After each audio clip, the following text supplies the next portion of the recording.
وہ نوجوان رزق کی تنگی کے لیے پوری زندگی میں کبھی پریشان نہیں رہے گا، جس کا باپ، جس کی ماں، جس کے روزی کے لیے اگر دعا کر دے۔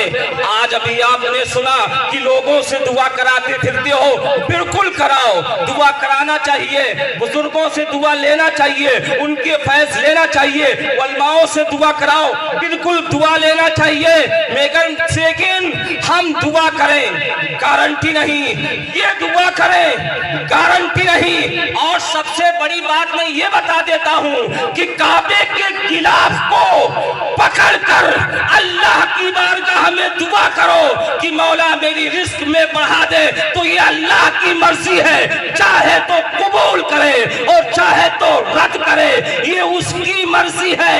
مگر میرے نبی نے ایک دعا ایسی بتائی ہے جس کی نبی نے میری گارنٹی دی ہے کہ اگر اس طرح دعا مانگا جائے گا تو وہ قابل قبول ہوگی۔ آپ نے سنا کہ کعبے کے غلاف کو پکڑ کر جا کر وہاں اگر دعا مانگا جائے، مولا مجھے یہ دے دے، تو گارنٹی نہیں قبول ہوگی کہ نہیں ہوگی، لیکن نبی نے ایک دعا کی گارنٹی دی ہے۔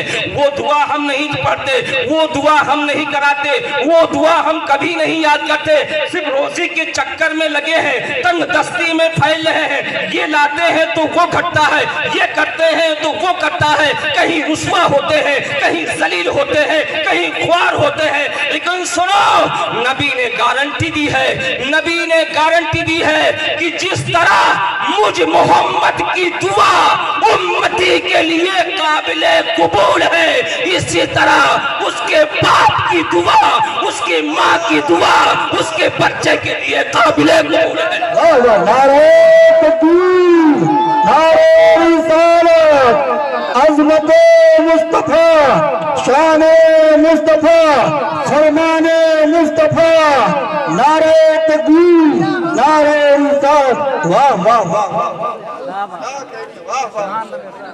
نبی نے گارنٹی دی ہے، کسی ملے کی بات نہیں کر رہا ہوں، اپنے جیسا مولوی کی بات نہیں کر رہا ہوں، کسی حافظ کی بات نہیں کر رہا ہوں، کسی اور کی بات نہیں کر رہا ہوں۔ نبی نے گارنٹی دی ہے، جس کا باپ جس کے لیے دعا کرتے، اپنے اولاد کے لیے دعا کرتے، تو میرے نبی فرماتے ہیں مجھ محمد کی دعا جیسے اپنے امتی کے لیے قابل قبول ہے، اسی طرح اس کے باپ کی دعا اس کے لیے قابل قبول ہے۔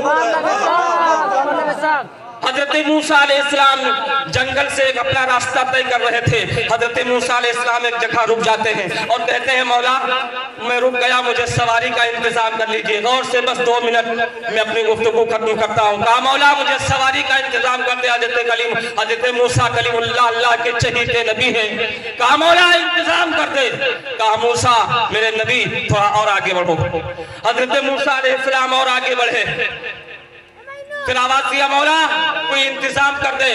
کہا موسیٰ میرے نبی فلاں جگہ چلے جاؤ، کچھ اور آگے جاؤ، مجھے میرا ایک بندہ ملے گا، اس سے کہنا کہ تم میرے سواری کا انتظام کر دے۔ حضرت موسیٰ علیہ السلام جب کچھ اور آگے بڑھے، دیکھا ایک بندہ بیٹھا ہوا ہے اور جو سر نیچے کیا ہوا بیٹھا ہوا ہے۔ کہا مولا کا فرمان ہے، میرے رب کا فرمان ہے، تم میرے سواری کا انتظام کر دے۔ کہا میری سواری کا انتظام کر دے۔ اس نے کہا اے بادل آ اور انہیں بیٹھا کر ان کے منزل تک پہنچا دے۔ جب اس نے کہا مولا اس کی سواری کے لیے بادل کو بھیج دے، بادل کا ایک ٹکڑا بھیج دے اور یہ سوار ہو کر اپنی منزل پر پہنچائے۔ حضرت موسیٰ علیہ السلام اس کے چہرے کو دیکھنے لگے، مولا میں تیرا کلیم ہوں، میں تیرا چہیتا نبی ہوں، یہ کون ہے جس کے صدقے میں بیٹھ کر جانا چاہوں گا اپنی منزل پر؟ مولا یہ ہے کون؟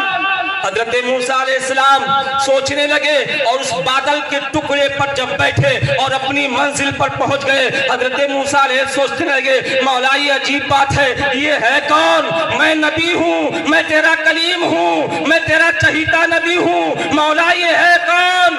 کہا موسیٰ اے میرے موسیٰ جاننا چاہتے ہو، اے میرے محبوب جاننا چاہتے ہو یہ کون ہے؟ کہا ہاں مولا جاننا چاہتا ہوں، یہ کتنا بڑا عبادت گزار ہے، یہ کتنا بڑا پرہیزگار ہے، یہ کتنا بڑا اس کے اندر عمل ہے اور اس کے اندر کتنی پاکیزگی بھری ہوئی ہے، مولا جاننا چاہتا ہوں یہ کون وظیفہ کرتا ہے، مولا بتا دے۔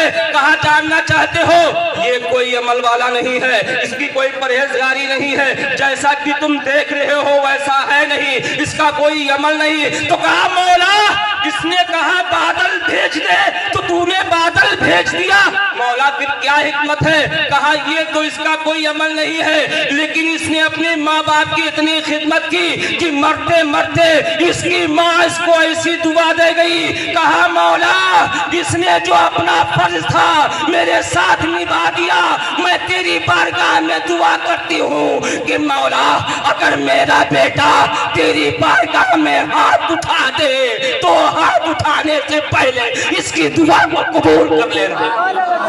نعرہ تکبیر، بلند آواز سے نعرہ تکبیر کا جواب دے۔ نعرہ تکبیر، نعرہ رسالت، نعرہ رسالت، عظمت والدہ